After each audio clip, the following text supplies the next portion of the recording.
The Korean Mafia boss accidentally runs into his 8 months heavily pregnant ex-wife working in a bakery. The morning sun barely touched the windows of Sweet Blossom Bakery when Ji-hun Park walked in. Not just any man, the Ji-hun Park. Seoul's most feared mafia boss. The man who controlled everything from Gangnam's luxury high-rises to the shadowy gambling dens of Itaewon. He wasn't supposed to be there. This wasn't his usual territory. But fate has a cruel way of orchestrating the most devastating reunions when we're at our most vulnerable. Ha-eun had her back turned, arranging the morning's fresh hotteok in the display case, the sweet cinnamon scent filling the air around her. Her apron stretched tight across her 8-month belly, the child within restless this morning, as if sensing the impending collision of worlds. When the bell above the door chimed, she didn't immediately turn. Just called out the usual greeting, "Welcome to Sweet Blossom." But then the bakery went silent. Too silent. The kind of silence that falls when a predator enters a room. The kind of silence that makes the air itself feel dangerous to breathe. She turned, and their eyes met across the counter. Time collapsed between them. 8 months of separation evaporated in a single heartbeat. His gray eyes widened, first in recognition, then in shock as his gaze dropped to her swollen belly. He stood there in his tailored black suit that probably cost more than she made in 3 months. Power and danger radiating from him like heat. Ha-eun. Just her name. Just 2 syllables from his lips, but they hit her like a physical blow. The tray of pastries slipped from her fingers, clattering to the floor in a symphony of destruction. Sweet red bean paste splattered across the pristine tiles like blood. The sound echoed through the bakery like a gunshot. 8 months of careful hiding destroyed in an instant. "You shouldn't be here." Her voice barely a whisper, her hands instinctively moving to shield her belly, as if she could somehow hide the evidence of what they had created together. As if she could protect this child from the complicated, dangerous world of its father. His eyes never left her stomach. That child! Please leave. She was already backing away, looking for escape. For the first time in months, her grandmother wasn't in the bakery. No one to witness this collision of past and present. No one to help her escape. He moved faster than anyone could track. One moment behind the counter, the next his hand shooting out to steady her as she stumbled. His fingers circled her wrist, not painfully, but with enough pressure to make it clear. She wasn't going anywhere. Not this time. His touch burned against her skin, familiar yet foreign after so many months. The entire bakery fell silent. His men by the door. She hadn't even noticed them enter, standing like sentinels. The morning customers frozen mid-bite. Everyone knew who he was. Everyone understood the danger crackling in the air between them. In Seoul's underworld, the Park family name was whispered with fear and respect. And Ji-hun was their crown prince, more terrifying than even his father. If you're feeling the tension in this moment, hit that subscribe button right now. Drop a comment telling me where you're watching from and if you've ever had an unexpected reunion that changed your life. This story is just getting started, and trust me, you don't want to miss what's coming next. Now, I need you to pause for a second, because this isn't just another chance encounter story. This isn't some romantic comedy where ex-lovers bump into each other and laugh about old times. This is about deadly family traditions that go back generations, blood oaths that bind tighter than love. This is about heartbreaking deception that shattered 2 lives and nearly destroyed everything they had built. This is about a woman weeks away from giving birth, hiding from Seoul's most dangerous man, not because she fears him, but because she was made to believe he never wanted her or their child, that she was disposable, replaceable, a mistake he needed to erase. Make sure you're subscribed because what happens next will shatter everything you thought you knew about love and loyalty in Seoul's dangerous underworld. And trust me, with her this close to delivery, the complications that follow could cost them everything. Life and death hang in the balance of this reunion. Let me take you back to where it all began, to help you understand the weight of this moment. The history that makes this chance meeting so explosive. Ha-eun Song wasn't born into Seoul's glittering upper class. She was the granddaughter of a woman who had survived the Korean War by selling sweet bread on the streets. That grandmother, Min Ji, had built Sweet Blossom Bakery from nothing, with bloody fingers and a back bent from labor. She'd raised Ha-eun after her parents died in a ferry accident when she was just 7 years old. The memory of standing at the harbor, waiting for parents who would never return, had shaped Ha-eun into someone who expected abandonment, who believed deep down that everyone she loved would eventually leave. The bakery became Ha-eun's whole world, her sanctuary from loss. She learned to coax dough into submission before she learned algebra, could tell when honey had crystallized by smell alone. By 25, she had modernized her grandmother's recipes just enough to make them fashionable again.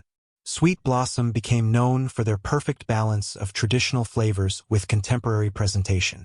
In her hands, centuries-old Korean desserts found new life. Food bloggers and Instagram influencers began featuring their hotteok and yagwa. The tiny bakery began attracting customers from across Seoul. What Ha-eun didn't know was that the quiet street where they'd operated for 40 years had recently become part of Ji-hun Park's territory. The protection money her grandmother paid monthly went directly to his organization, though they never saw the man himself. His collectors were polite, almost respectful of the old woman and her talented granddaughter. After all, even criminals need somewhere to satisfy their sweet tooth. And Sweet Blossom's reputation for the best hotteok in Seoul had reached even the shadowy corners of the criminal underworld. Ji-hun, meanwhile, lived in a penthouse 47 floors above the city. From his windows, Seoul spread beneath him like a glittering offering. His family had risen from the ashes of the Korean War too, but through blood rather than flour. 3 generations of carefully cultivated violence and strategic alliances had placed the Park family at the top of Seoul's criminal hierarchy. His grandfather had started with a single gambling den in Itaewon. His father had expanded to protection rackets and nightclubs. Ji-hun had brought them into the digital age. Money laundering through cryptocurrency, blackmail facilitated by state-of-the-art surveillance. At 32, Ji-hun had already proven himself more ruthless and more intelligent than his father. His enemies disappeared without trace. His allies prospered under his protection. He moved through the city like a shadow with teeth, rarely seen but always felt. Those who crossed him did not get second chances. Those who served him loyally were rewarded beyond measure. But for all his power, all his wealth, all his feared reputation, Ji-hun was profoundly alone. His world was filled with people who either feared him or wanted something from him. Never someone who simply wanted him. His education at elite international schools had separated him from traditional Korean society. His family business separated him from legitimate social circles. He existed between worlds, belonging fully to neither. These 2 worlds, hers of flower and early mornings, his of luxury cars and blood oaths, should never have collided. But they did, on a rain-soaked evening when Ji-hun's lieutenant hired Sweet Blossom to cater a business meeting. A meeting where territories would be divided, where men would pledge allegiance or declare war. The kind of meeting where decisions made would ripple through Seoul's underworld for years. Ha-eun arrived with boxes of carefully crafted yagwa and hotteok, traditional sweets presented with modern elegance, arranged on platters that transformed simple street food into art. She wasn't supposed to stay, just deliver, set up, leave. But then Ji-hun tasted her signature honey bread, still warm from the oven. Sweet and savory with a hint of cinnamon that reminded him of childhood visits to his grandmother's home, before the family business consumed his life. "Who made this?" he asked his lieutenant, interrupting a tense negotiation with a rival family. The question traveled across the room until it found Ha-eun, already gathering her things to leave. Their eyes met for the first time across the smoke-filled room, and something inevitable clicked into place. She should have been intimidated by him, by the deference shown by hardened criminals, by the aura of controlled violence that surrounded him. Instead, she saw something familiar in his eyes: loneliness, the same isolation she felt even in a crowded bakery. Here's what nobody tells you about falling in love with someone dangerous. It starts just like any other love story. There are nervous smiles. There are tentative text messages. There are butterflies that feel exactly the same whether the person causing them saves lives or takes them. Love doesn't discriminate between the saints and the sinners. It takes root wherever it finds fertile ground. He showed up at the bakery the next morning before opening hours, requesting a private tasting session. She knew who he was. Everyone in that neighborhood knew. The whispers about the Park family traveled faster than gossip about K-pop stars. She should have been terrified, should have kept the door locked, should have called the police, though what good would that do when half the department was on his payroll? Instead, she found herself unlocking the door, letting danger walk right into her life. "Teach me," he said simply, gesturing to the kitchen. No one had ever asked to learn from her before. They wanted her creations, her talent, but never the knowledge behind it. That morning, she showed him how to fold dough for the perfect hotdog. His hands, capable of violence she could only imagine, proved surprisingly gentle with the delicate pastry. Their courtship was a secret, hidden from his family who expected him to marry the daughter of a rival crime boss to secure an alliance that had been planned since both children were in diapers. Hidden from her grandmother who would never approve of a man whose hands were stained with invisible blood, who would fear, rightly, that Haun was walking into a world she couldn't possibly understand. They met in night markets where they could be anonymous among the crowds. He would arrive in nondescript cars, leaving his usual entourage behind. For those precious hours, he wasn't Ji-hun Park, heir to Seoul's most feared crime family. He was just a man in love with a woman who didn't look at him with fear. She showed him how to eat bindiotik with your fingers without dripping, laughing when sauce inevitably ran down his wrist. He taught her which street vendors were secretly fronts for money laundering operations, which ones to avoid, which ones had the best food. "How can you tell?" she asked, as they passed a seemingly innocent fish cake stand. "The money never adds up," he explained. "Too many customers who don't eat. Too much cash for too little product." She should have been appalled, should have walked away from this glimpse into his world. Instead, she found herself fascinated by the invisible city that existed alongside the Seoul she thought she knew. 3 months of stolen moments. 3 months of him learning the language of dough and butter, of fermentation and proofing. 3 months of her learning not to ask about the calls that would pull him away in the middle of dinner, about the bruises sometimes visible on his knuckles. 3 months of falling in love with the man beneath the monster everyone else saw. 3 months before he whispered against her hair, "Marry me." Not a question, not quite a command.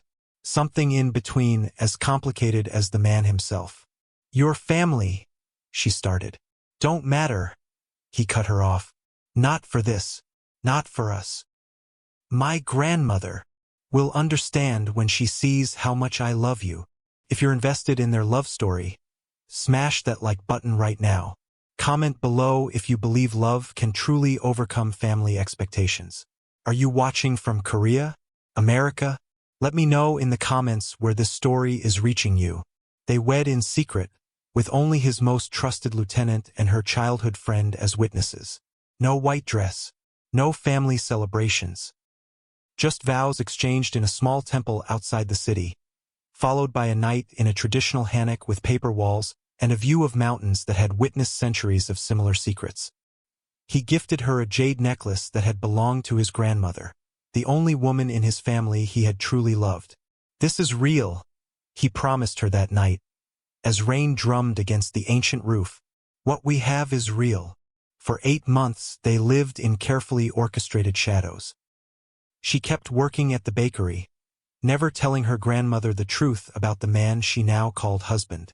He kept her existence hidden from his family, protecting her from their world, from their judgment, from their potential retribution. They met in a small apartment he bought in a quiet neighborhood, playing house like normal people while the city slept. In those walls, they could pretend they were just a normal couple, just a man and a woman building a life together. 8 months of happiness before everything collapsed. It started with whispers. His cousin, Sung-min, had always resented Ji-hun's position as heir to the family business, had always looked for ways to undermine him, always thought himself more deserving of the power, the respect, the fear that came with the Park name. When Sung-min somehow discovered Ji-hun's secret marriage, perhaps through bribing the building manager, perhaps through following Ji-hun on one of his visits to the bakery, he saw an opportunity, a weakness to exploit, a way to finally take what he believed should have been his all along. He approached Ha-eun one morning at the bakery, introducing himself with a smile that never reached his eyes, the kind of smile that should have warned her. "My cousin has sent me to deliver a message." She hadn't known Ji-hun had family visiting from Busan, didn't question why he wouldn't come himself or at least call. The photos Sung-min showed her seemed real enough. Ji-hun at a restaurant with a beautiful woman, their hands touching across the table, their faces close, intimate. The woman was everything Ha-eun was not, from an influential family, dressed in designer clothes, perfectly poised and elegant. The kind of woman who would make a suitable wife for someone of Ji-hun's position. "The engagement is being announced next week," Sung-min said, his voice dripping false sympathy. "He wanted you to hear it from family rather than see it in the business papers.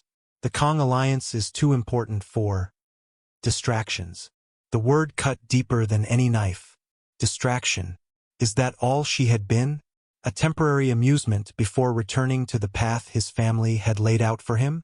Ha-eun would have questioned it, would have called Ji-hun immediately, but Sung-min's next words froze the blood in her veins. "My uncle is a traditional man. If he discovered Ji-hun had married someone like you, someone with no family connections, no status, it wouldn't just end badly for you. My uncle has destroyed entire families for less. Your grandmother's bakery wouldn't survive the week. This neighborhood would suddenly become very dangerous for elderly women who ask too many questions." The threat was clear, crystal clear. Then he placed the divorce papers on the counter, Ji-hun's signature already on them, the ink still looking fresh. She stared at that signature, the same signature she had watched him place on their marriage certificate 8 months ago. The same sharp strokes, the same distinctive flourish at the end. "He's trying to protect you," Sung-min said. "This is the cleanest way. Sign, disappear from his life, and everyone stays safe. He gets his suitable marriage, you keep your little bakery. Everyone wins." With shaking hands, believing she was protecting both Ji-hun and her grandmother, Ha-eun signed. The pen felt like it weighed 1,000 pounds. Each stroke was agony. She was signing away her heart, her future, the man she loved. But what choice did she have? Her grandmother was all the family she had left in the world. And Ji-hun? If he truly wanted this other woman, this alliance, who was she to stand in the way? 2 weeks later, she discovered she was pregnant. The timing couldn't have been crueler. By then, her calls to Ji-hun went straight to voicemail. His apartment had been emptied. It was as if he'd erased himself from her life completely. As if the 8 months they had shared had never existed at all. The jade necklace he had given her became a painful reminder of promises that had proven as fragile as sugar glass. What she didn't know, couldn't know, was that Ji-hun had been sent to Japan on urgent business, a rival organization threatening their interests in Osaka, requiring his personal attention. By the time he returned 2 weeks later, Ha-eun had vanished. Her grandmother claimed she'd gone to study pastry in France, seizing an opportunity too good to pass up. The apartment where they'd built their private world was empty, with only the faintest trace of her perfume lingering in the closet. No note, no explanation, just gone. And Sung-min, playing the concerned cousin, showed Ji-hun surveillance photos of Ha-eun boarding a plane, telling him she'd left a message. "Don't try to find me. We both know this was never going to work." Ji-hun believed his cousin because why wouldn't he? Family was everything in their world. Betrayal might come from outside, but never from blood. So he buried himself in work, in violence, in expansion of territory, trying to fill the void she'd left with power and fear, working until exhaustion claimed him each night so he wouldn't have to face the empty space beside him in bed, taking more risks, becoming more ruthless. his reputation growing darker with each passing month. Meanwhile, Haoun moved to her grandmother's sister's home in Busan, told no one about the marriage, the baby, any of it. Let them believe she'd had a brief affair with a businessman who wanted nothing to do with the child. For 6 months, she hid there, watching her body change, feeling the first kicks, whispering apologies to her unborn child for the father they would never know, for the complicated legacy they would inherit. "Your father was a good man in his way," she would tell her growing belly at night. "He just belonged to a world that couldn't include us. A world too dangerous for a child." But 2 months ago, her great-aunt died. With nowhere else to go, Haoun returned to Seoul, to her grandmother's bakery. The old woman was overjoyed to have her back, asked no questions about the pregnancy beyond practical concerns about the delivery date. They fell back into their rhythm of early mornings and flower-dusted afternoons. The bakery was now in Ji-hun's territory, but Haoun never saw him, never expected to see him, believed he was married to someone else, building a different family, living the life that had been planned for him all along. Until this morning, when fate crashed through the bakery door wearing an expensive black suit and eyes that still haunted her dreams. This brings us back to that frozen moment. Ji-hun's hand on her wrist, the shattered pastries on the floor, 8 months of separation suspended between their bodies like a held breath. The air between them charged with unanswered questions, with pain, with longing neither wanted to acknowledge. Ji-hun turned to the customers, to his men by the door. One gesture from him cleared the entire bakery. The last customer practically ran for the exit, the bell chiming a final warning as the door closed behind them. Such was his power, one movement and a room emptied. One word and people obeyed. His eyes never left her. 8 months, he said, voice low and dangerous. 8 months I've been looking for you. Haoun stared at him in confusion. What are you talking about? You're the one who ended things. She tried to pull her wrist from his grip, but he held firm. Not hurting her, just ensuring she couldn't run. Not again. I never ended anything. His grip on her wrist tightened slightly, not enough to hurt, just enough to emphasize his words, just enough to convey his desperation. I never signed any divorce papers. I never wanted you gone. The world tilted beneath her feet. Confusion clouded her eyes. But your cousin showed me the documents. Your signature was right there. I saw it with my own eyes. Ji-hun went completely still. The kind of stillness that precedes violence. The kind of stillness that would make anyone who knew him take several steps back. My cousin, Sungmin. He came to the bakery, showed me pictures of you with her, said the engagement was being announced, that I was an embarrassment you needed to erase. Understanding dawned across his face, followed by a fury so cold it seemed to lower the temperature in the room. His jaw clenched, a muscle twitching at his temple. There was no engagement, no other woman. I was sent to Japan for 2 weeks on family business. When I returned, you were gone. Sungmin told me you'd left the country, that you couldn't handle the lifestyle, the secrecy. Haoun's free hand moved to her belly as the baby kicked violently, as if sensing the tension in the room, as if reacting to the sound of its father's voice. He said your family would destroy my grandmother's bakery if they found out about us, that you were trying to protect me by ending it cleanly. Ji-hun released her wrist only to place his palm gently against her cheek, the tenderness of the gesture at odds with the fury in his eyes. And you believed I would discard you so easily? That I would end our marriage with papers delivered by someone else? That I wouldn't at least have the courage to face you? What was I supposed to think? 8 months of pain flooded her voice, cracking it at the edges. 8 months of believing herself abandoned. 8 months of preparing to raise a child alone. You never came looking. Your number was disconnected. The apartment was emptied. Everything we built together was gone in an instant. Because I thought you'd left me. For the first time, his control cracked. The mask of the cold, calculated crime boss slipping to reveal the wounded man beneath. I tore this city apart searching for you. I had men in France looking for months. I threatened every airline for passenger information. I thought you'd grown tired of hiding, of playing second place to my family obligations. I thought, his voice broke. I thought you'd realized you deserved better than me. They stared at each other, the truth finally emerging from beneath layers of carefully constructed lies. Each of them victims of the same betrayal. Each of them wounded by the same hand. "This is my child?" he asked, his eyes dropping to her belly. The question a whisper, filled with wonder and terror in equal measure. Yes. She didn't elaborate, didn't need to. The timing made it impossible to be anyone else's. One word, one syllable, but it changed everything. A strange sound escaped him, something between a laugh and a sob.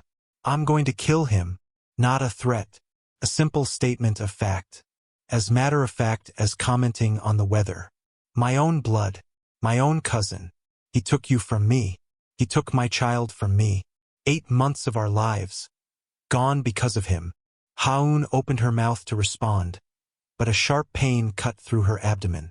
She gasped, doubling over, her face contorted in sudden agony. Ji-hun caught her before she could fall, alarm replacing fury in an instant. "What is it? What's wrong?" "The baby," she managed through clenched teeth. "Something's not right. This isn't normal."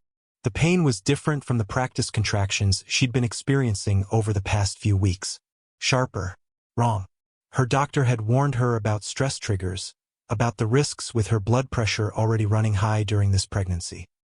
Had cautioned her to avoid exactly this kind of emotional upheaval. Ji-hun didn't hesitate. He swept her into his arms as if she weighed nothing, cradling her against his chest. His movements deliberate, careful not to jostle her. "My car is outside. We're going to the hospital." The command in his voice was back, but now directed at solving this new crisis. "My grandmother," she started, even through the pain thinking of the old woman who would return to find the bakery empty. "I'll send someone to explain." His tone brooked no argument. The safety of his child, his children, both Haun and the baby, now his only priority. He carried her through the bakery, past the startled faces of employees arriving for their shifts, out to where his black Mercedes waited at the curb. His driver jumped out, opening the back door without being told. The man's eyes widened slightly at the sight of his boss carrying a heavily pregnant woman, but he asked no questions. In Ji-hun's world, questions were dangerous things. Ji-hun slid in beside her, pulling her against him as another contraction hit. "Seoul University Hospital," he ordered. "Call Dr. Park. Tell her it's an emergency." His voice was calm but carried an undercurrent of panic he couldn't quite conceal. As the car pulled away from the curb, weaving through morning traffic with the skill of a driver used to urgent situations, Haun clutched at his sleeve. "How do you know Dr. Park?" "Because I've had her on retainer for 8 months, he said quietly. "In case I found you." The admission hung between them, evidence that he had never given up, never stopped preparing for her return.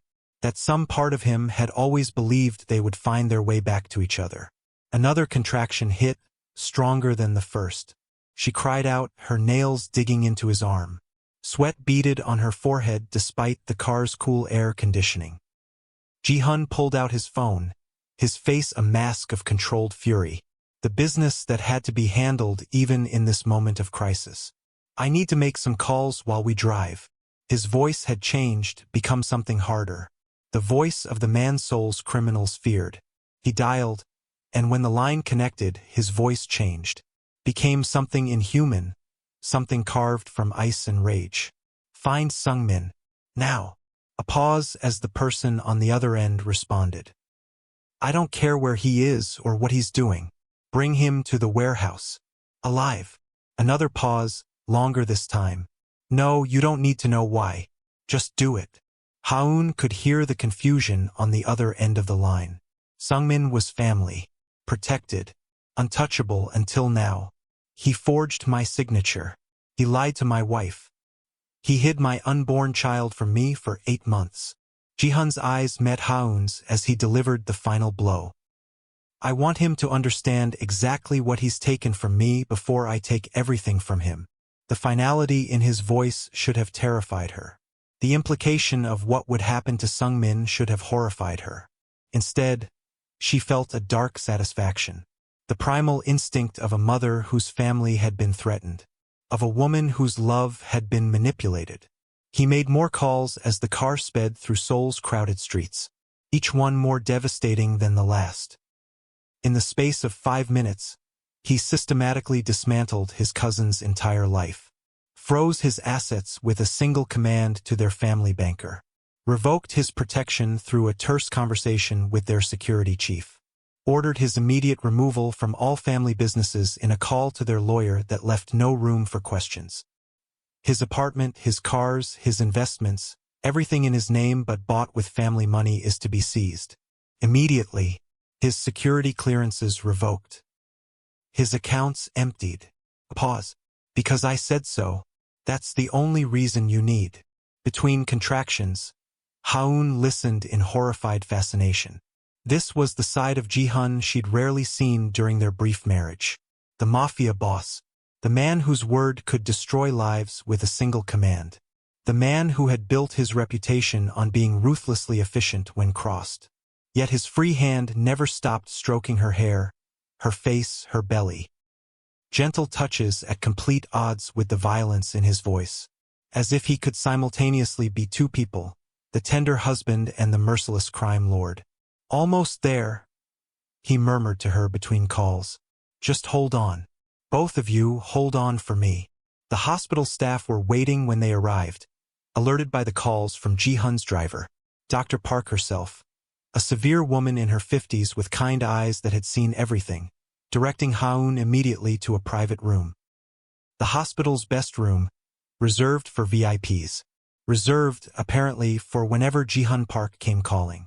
Blood pressure dangerously high, she said after a quick examination. Early labor signs. We need to stabilize her immediately. Ji-hun never left her side. Not when they hooked her up to monitors. Not when the nurses tried to suggest he wait outside.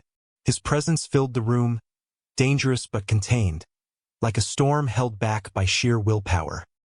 Like a dam about to break but holding together through sheer determination.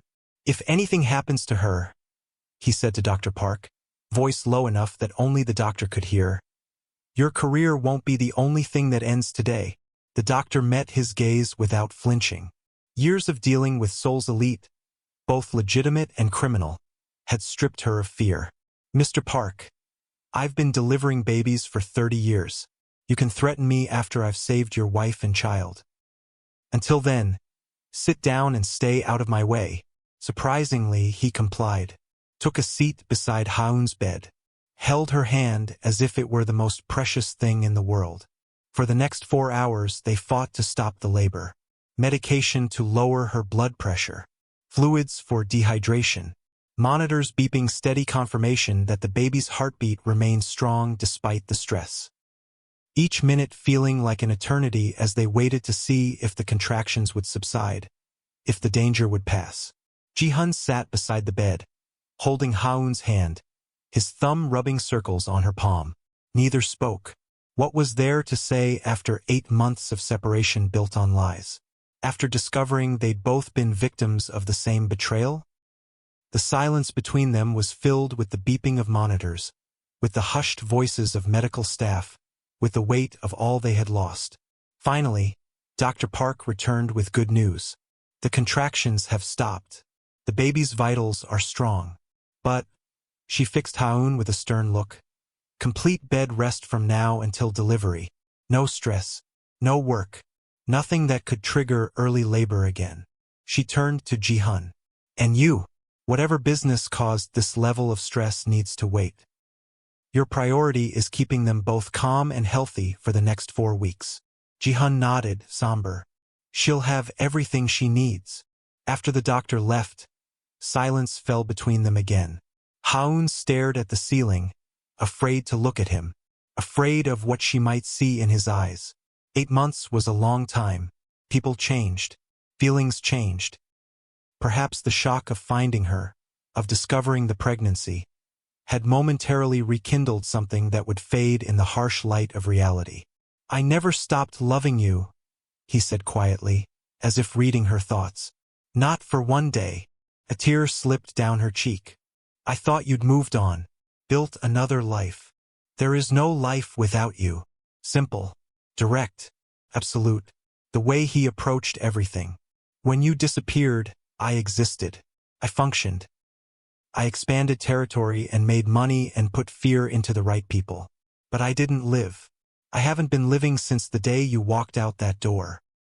He reached out to touch her belly, hesitant for the first time since she'd known him, as if afraid he might be rejected, might be denied this connection. She took his hand and placed it where the baby was kicking, creating a bridge between past and future. His eyes widened at the sensation of their child moving beneath his palm. "That's your child," she whispered, saying hello to their father. Something broke in his expression. The fearsome Mafia boss crumbled, revealing the man beneath, the one only she had ever truly seen. He pressed his forehead to their joined hands on her belly, his shoulders shaking with emotion he would never have allowed anyone else to witness. "I swear to you both," he said, voice thick with emotion. "Nothing will ever separate us again. No one will ever threaten what's mine. My family. My world." They were transferred to a private suite at the top floor of the hospital, one that looked more like a luxury hotel than a medical facility. Floor-to-ceiling windows with views of Seoul's skyline. A separate sitting area for visitors. Technology that would be at home in a billionaire's penthouse rather than a hospital room. Ji-hun made calls, arranged for Ha-eun's belongings to be collected from her grandmother's apartment, even had the old woman brought to the hospital to see her granddaughter. His efficiency was breathtaking, his resources seemingly limitless. To Ha-eun's surprise, Min-ji took one look at Ji-hun standing protectively beside the bed and nodded in approval. The old woman had survived war, poverty, and the loss of her only child. She recognized strength when she saw it. Recognized, too, the look of a man who would die before letting harm come to those he loved. "So you're the one," she said. I wondered who had put that sadness in her eyes. Ji-hun bowed deeply to the old woman, a gesture of respect rarely seen from a man of his position. "I promise you, it will never happen again." Min-ji studied him for a long moment, her gaze unnerving in its directness. "You'll protect them? Even from your own family? Especially from my own family?" The vow was ironclad, unbreakable. The old woman nodded again. "Good. The bakery needs strong hands. I'm too old to run it much longer." It was as close to a blessing as they would get. As close to acceptance as a traditional Korean grandmother could offer to the dangerous man who had claimed her granddaughter. 3 days later, Ha-eun was released from the hospital with strict instructions to remain on bed rest. Ji-hun took her not to his penthouse, too many eyes watching there, but to a house in the mountains outside Seoul. Traditional architecture with modern security.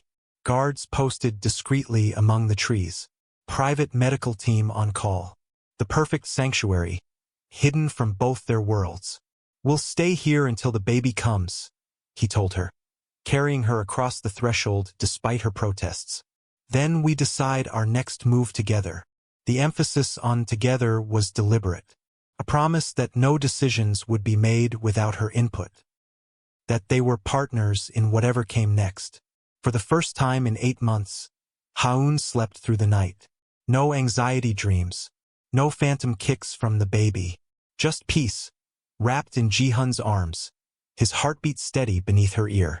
The safety she had longed for finally found, ironically, in the arms of Seoul's most dangerous man. He never mentioned Sung-min. Never spoke of what happened after his men found his cousin. Some secrets were better kept, even from her. But she saw the satisfaction in his eyes when he returned one evening after being gone for several hours. Saw how he washed his hands longer than usual before touching her. Saw the dark stain beneath his fingernails that might have been blood, might have been dirt, might have been justice. Justice had been served in the shadows, as was the way of his world. She didn't ask. Some questions were dangerous even between husband and wife. Some answers were better left unspoken. The baby came 2 weeks early. Not dangerously so, just eager to meet the world. A girl, with Ji-hun's intense eyes and Ha-eun's delicate features. They named her Sua, meaning beautiful elegance. A name that bridged both their worlds. A name that carried both strength and grace. But the real surprise came 12 minutes later when a second baby emerged. A boy, smaller than his sister but with a fierce grip and lungs that announced his arrival to the entire mountain. A second child that had hidden behind his sister during every ultrasound, every examination. A secret even medical science hadn't detected. Twins, Dr. Park said, smiling at their shocked expressions. The boy must have been hiding behind his sister during the ultrasounds. It happens sometimes. They named him Junho, ruler of the world. A name befitting the son of Seoul's most powerful man. A name that carried the weight of legacy, of expectation, of the empire he would one day inherit. Ji-hun held both babies with trembling hands. This dangerous man who had ordered deaths without blinking, now afraid he might bruise such tiny, perfect creatures. This man who had built his reputation on ruthless efficiency, now undone by 7 pounds of new life. "They're so small," he whispered, awe replacing the confidence that usually marked his voice. "But strong," Ha-eun assured him. "Like their father." In the weeks that followed, decisions were made. They would not return to the shadows. No more hiding. No more secrets. Ji-hun formally introduced Ha-eun as his wife at a family gathering. The twins in her arms, making it clear this was not a negotiation but a statement of fact. This was his family, his future. Anyone who challenged that would face consequences that would make what happened to Sungmin look merciful. His father, old and traditional but not stupid, recognized the steel in his son's eyes and gave his blessing. Recognized, perhaps, that his son had found something worth fighting for beyond territory and respect. Had found something worth protecting that would make him even more formidable. The bakery was expanded, renovated, transformed into the flagship of a chain that would spread across Seoul. Min-ji would oversee it all, with Ji-hun's resources behind her. A legitimate business to balance the illegitimate empire. A place where flour and finance could coexist. Where Ha-eun's talents could flourish without the burden of financial struggle. 1 month after the twins' birth, they held a traditional Korean Baek-il celebration. 100 days of life, the dangerous early period survived. The ceremony that acknowledged the children had safely passed through their most vulnerable time. Family gathered, her grandmother, his father, carefully selected members of his organization. The babies were displayed in traditional hanbok, red thread tied around their wrists to ward off evil spirits. Ji-hun's father held his grandchildren with tears in his eyes. The hard man who had built an empire on blood and fear now reduced to cooing nonsense at infants who grabbed at his expensive tie. "They have the Park strength," he declared. Both of them. Later that night, after everyone had gone and the twins slept peacefully in their cribs, Ji-hun took Ha-eun's hands in his. Led her to the balcony overlooking the mountains, the city a distant glow beyond. "We should have a proper wedding," he said. "Not hidden. Not secret. A celebration worthy of what we've built." "We're already married," she reminded him, touching the jade necklace she once again wore around her neck. "Yes, but I want the world to know you chose me, that I chose you, above family obligation, above tradition, above everything. I want a ceremony that honors what we've survived together." 3 months later, under cherry blossoms in full bloom, they renewed their vows. She wore traditional hanbok in crimson and gold, embroidered with symbols of prosperity and longevity. He wore the formal dress of his position, dark and commanding but with the jade cufflinks she had given him, a matching set to her necklace. The twins watched from their grandmother's arms, too young to understand but somehow sensing the importance of the moment. When it came time for vows, Ji-hun spoke with rare public emotion. 8 months ago, I lost you to lies and deception. I lived in a world without color, without taste, without purpose beyond finding you again. I moved through days like a ghost, existing but not living. Today I promise that nothing will ever separate us again. You and our children are my world, my purpose, my reason for every breath. I choose you in this life and all lives to come. Haun's response came from a heart finally healed of its deepest wounds. 8 months ago, I believed I wasn't enough for you, that your world was too big, too dangerous for someone like me. I carried our children alone, speaking to them of a father they would never know but would have loved them completely. I built walls around my heart to protect what was left after you were gone. Today I know the truth, that love doesn't see boundaries of world or class or family. It simply is. Unchangeable. Unbreakable. I choose you, Jihan Park. The man behind the name that makes others tremble. The man who held our babies with hands that could crush worlds but touched them only with tenderness. I choose you in this life and all lives to come. That night, they stood on the balcony of their mountain home. The twins sleeping safely inside, guarded by men who would die before letting harm come to the park heirs. Soul's lights distant but visible, a constellation of human making spread beneath the actual stars. Regrets? He asked, arm around her waist, pulling her close against the evening chill. Not one, she answered, leaning into his strength. You, only the 8 months we lost. The early movements of our children I'll never feel. The moments of your body changing that I should have witnessed. We have a lifetime of moments ahead, she reminded him. A lifetime of watching them grow. He pulled her closer, his lips finding her temple. A lifetime isn't nearly enough.